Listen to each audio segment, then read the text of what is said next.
Hello and welcome to Failsafe Fitness Golf Show. My name is Michael Joshua. I am your host and owner of Failsafe Fitness Limited.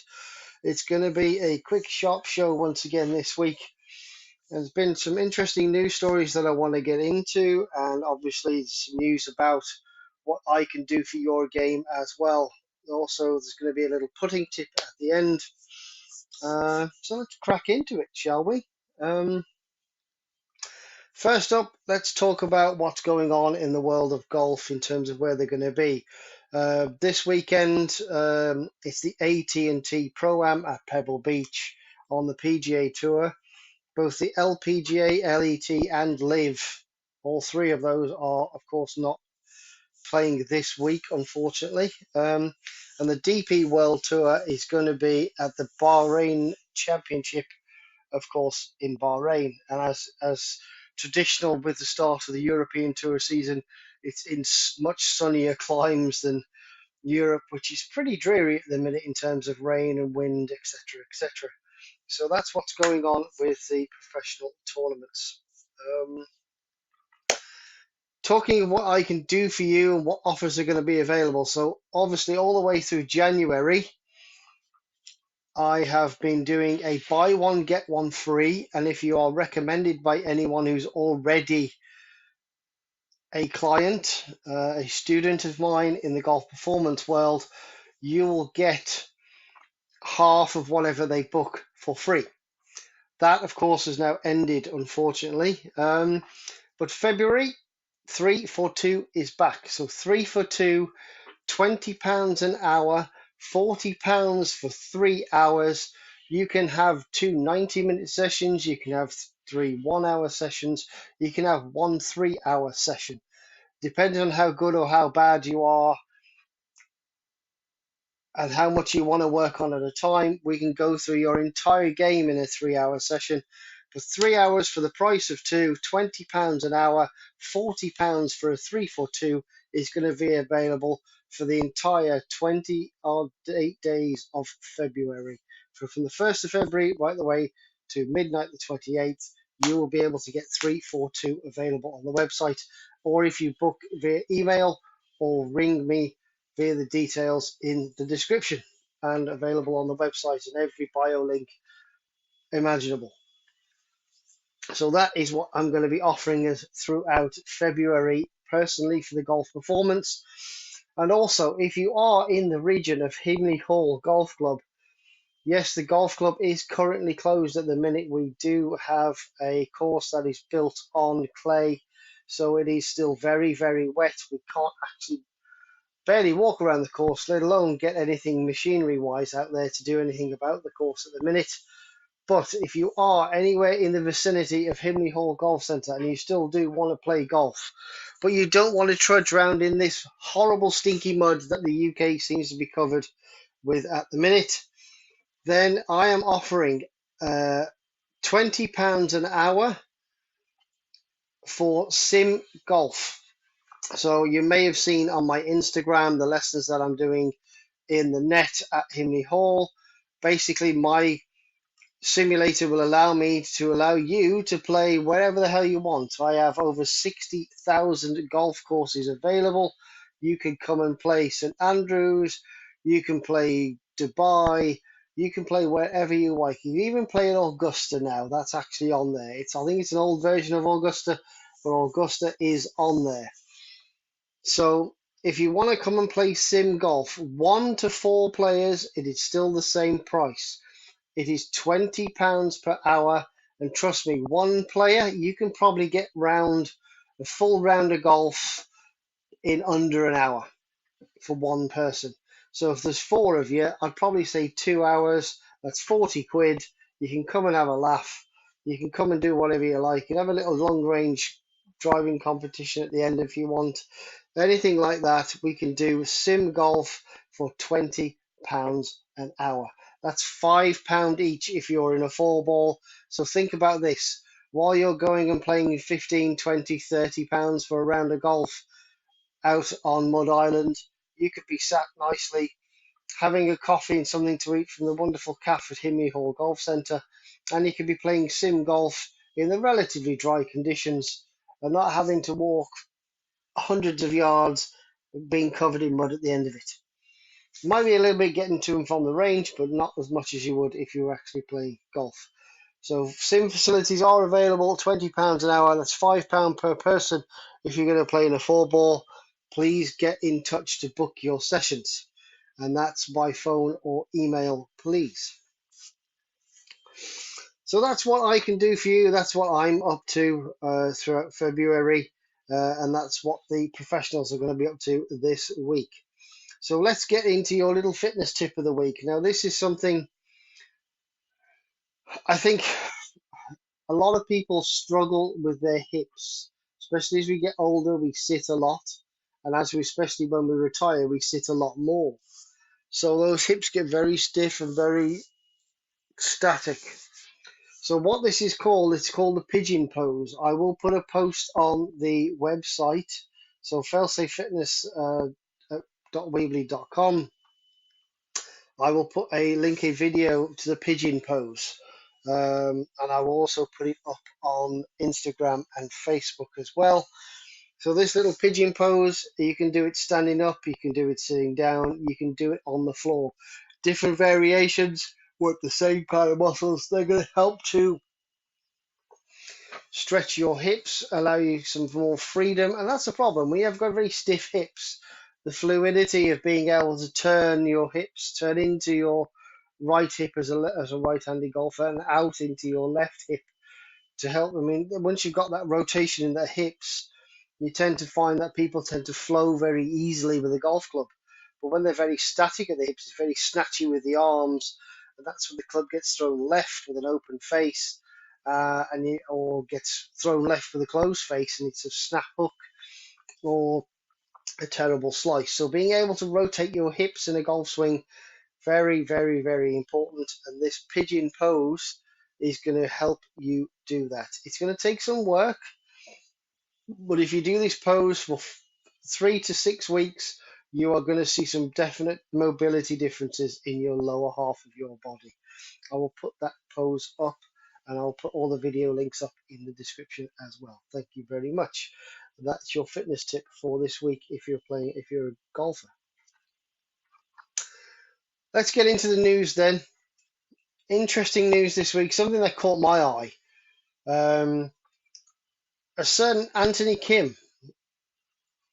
So for the last 12 years, Anthony Kim has largely existed through hearsay. He was a shining star. The Americans retreat from the spotlight to complete obscurity, become one of the most fascinating tales ever told. In 2006, he turned pro. He was always destined for big things. He's an Oklahoma graduate, starred in the winning US Cup team in 2005, turned pro 12 months later. Tied for second in his first pro start at the Valero Texas Open. 2008 took him another 2 years to finally get over the line and win the PGA Tour. PGA Tour win was at the Wachova Championship, where he outplayed the field and won by 5 shots, and rose to 16th in the world. In 2008, he won his second PGA Tour crown in just a month as he won the AT&T National. He just won Tiger Woods' event, storming off with the title of the final round 65, which ensured his place on the Ryder Cup team. He obviously played in that Ryder Cup team at Valhalla. He hammered Sergio Garcia 5-4 in the Sunday singles and was a lively figure in Paul Azinger's American side. And he was made for golf's biggest stages. April 2009, he might not be a major champion, but Anthony Kim still holds a remarkable Masters record. In the 2009 tournament, he made 11 birdies in a single round during his 7 under 65. His highest major finish would be third at Augusta the following year. 2010, he had his last victory. Before injuries derailed his hopes of a Ryder Cup place, Kim was flying high With a victory at the Shell Houston Open, he joined a select group of players to have won 3 PGA titles before the age of 25. And there still aren't that many now, believe it or not. At that age, nobody could have predicted what that would have been his last. And then just 2 years later, 6 years after turning pro, 2012, Kim missed the cut at the 2011 PGA Championship, and it was the last major he would play, following a series of withdrawals in early 2012 due to injury problems. His last competitive start um, was actually at the Wells Fargo Championship, and he retired after just one round at Quail Hollow. Um, and he was taking 5 months off for tendonitis. He had surgery in the June on that tendonitis, and then 2 years later, in April 2014, he had decided not to play golf anymore.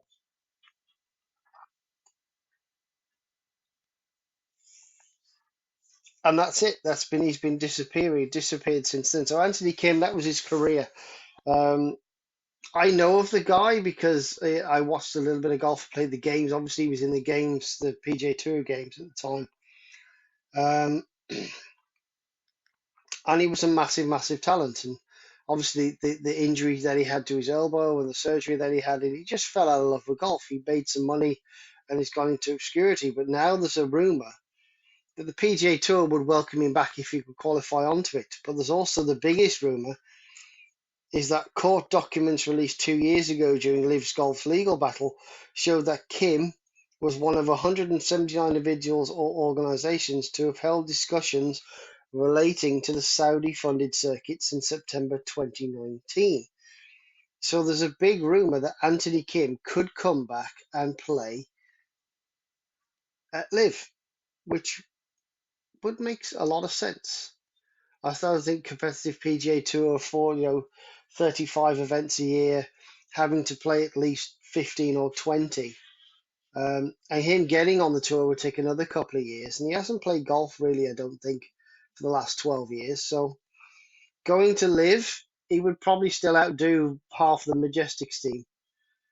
No, sorry, Ian, Westy, Henrik, but Sam. But I think he's a young enough to still compete. And in that Live category of golf where it kind of doesn't really matter, but it does matter, I think Kim has a very good chance of being able to carve a career. And if the opportunity comes along where you need to win an event, or you know, if you're an event winner or you're in the top 10, you get to go into the majors at some point with a deal with the PGA Tour, then I think that could be a good way for Kim to come back into the sport. It'd be nice. I mean, he was a great guy. He played a lot of good golf when he did, but just 6 years as a pro before injuries hit, and then after 8 years, he was done. It'd be interesting to see. And talking of players making big decisions, the very young Nick Dunlap, 5 days after etching his name into the history books as the American Express winner, Nick Dunlap made his mind up. The 20-year-old became the first amateur to win on the PGA Tour since Phil Mickelson in 1991. With entry into this season's signature events and immediate reward of triumph, Dunlap believes that this is an opportunity too good for him to turn down. And in a very emotional press conference, the Alabama sophomore announced he will turn professional and take up PGA Tour membership through 2026. So obviously winning the American Express has given exemptions for 2 years on the PGA Tour. So he had 2 years left of college. He's decided to quit college, and he's proved himself against the very best in the world on the PGA Tour, and he wants to get back at it. And a tearful Dunlap said he wants to say thanks for choosing the University of Alabama. It was the greatest decision he ever made. He's grown as a person and as a player since Coach Sewell first recruited him. He thanked his parents for all the ups and downs that he'd had, but he said he can't look away As a result, he earned invitations to the Masters, the PGA, and the US Open. Um, and he said, I didn't want to play for anyone else or anywhere else. The PGA Tour was where he wanted to be, and he will make his full professional debut where he can actually earn money. Because as an amateur, he won the American Express, but he had to turn down a check of $1.5 million for winning that event. He had to turn that down as an amateur. He couldn't accept it. So he makes his actual full professional debut at the AT&T Pebble Beach, which starts February 1st.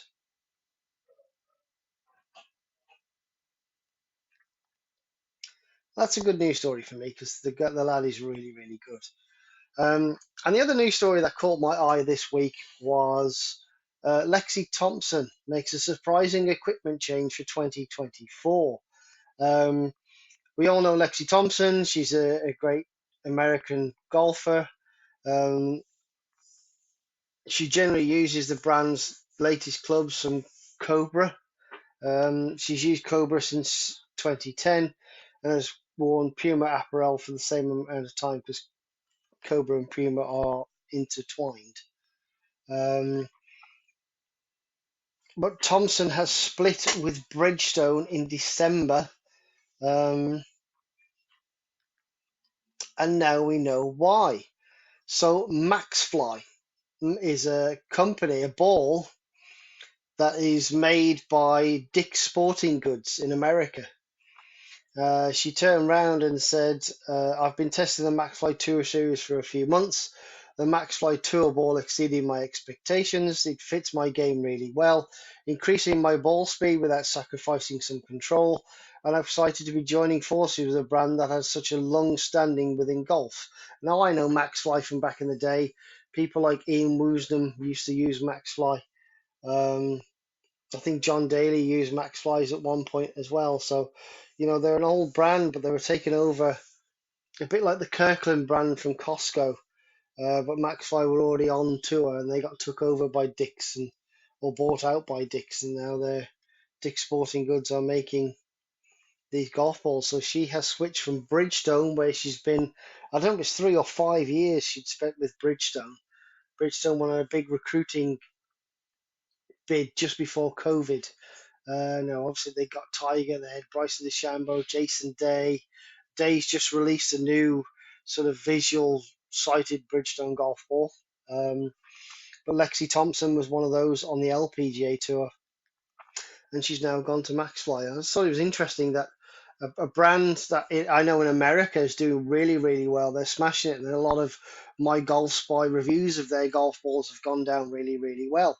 But the rest of the world, MaxFly is kind of meh. And it's interesting. I think MaxFly, if they could get a little bit more traction like this, they could have a really positive response around the rest of the world, not just in America. And that's the news for this week. It's been interesting. I think it's been some good, some bad, some old, some new. But yeah, it's been pretty fun. So, creme de la creme, tip of the week. Tip of the week for everybody out there is it's a little stat that I came across whilst listening to another show. And they were talking about putting and putting, that never up, never in sort of myth, debunking the never up, never in. And I've got to admit that never up, never in myth, um, basically meaning if you don't get the ball past the hole, it'll never go in. This is, on some level is true because the ball never gets to the hole, it won't go in. But from certain distances, and I think the stat that surprised me was tour pros from 40 feet have a range of 91 inches. They're on average 19 inches short or 72 inches long, which is a 5 to 6 foot range.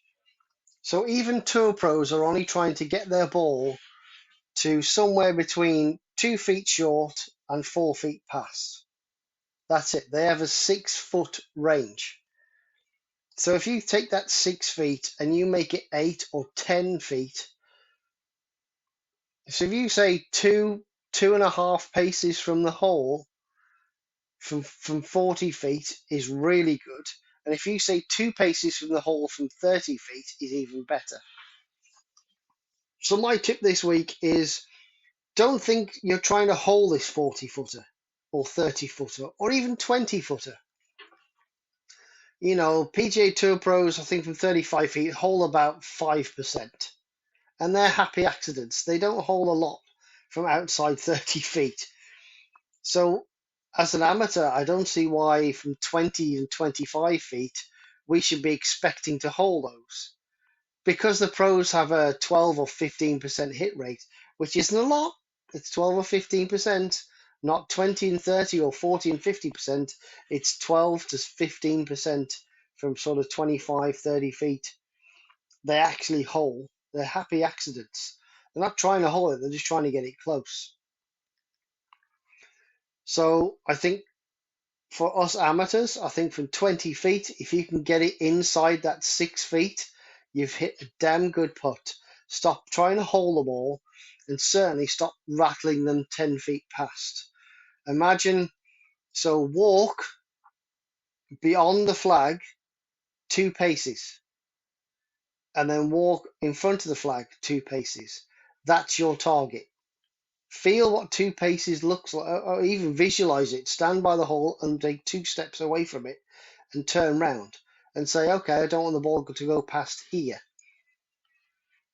If it's downhill, severely downhill, you can look at it and go, well, the 2 paces you've stepped forward towards your ball, that's where you want to put the ball to. And then with the extra slope, it's going to take it to the hole. Be very, very conscious of this.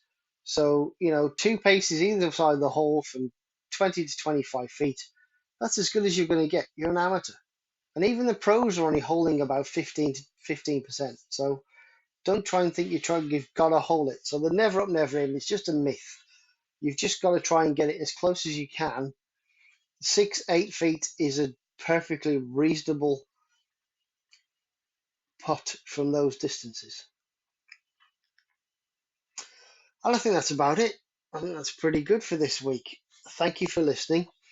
If you have liked the show, please let me know in the comments. Like, share, and subscribe, and pass this on to all the people you know who play golf. They might learn something, they might not. They might be interested in the news stories, they might not be. If you have been interested in any of the news stories, let me know what you think in the comments. Send me an email. Is there anything going on at your golf club? Do you know anybody who's cheating? You know someone who's got one of those little things that they can drop, always finds a golf ball, always finds a shot, and you're very suspicious. If you've got any golfing stories that you think would be interesting, let me know. I will put them in the show. But for this week, for episode number 4, thank you very much for listening. Have a great week. I'll see you again soon. Bye bye.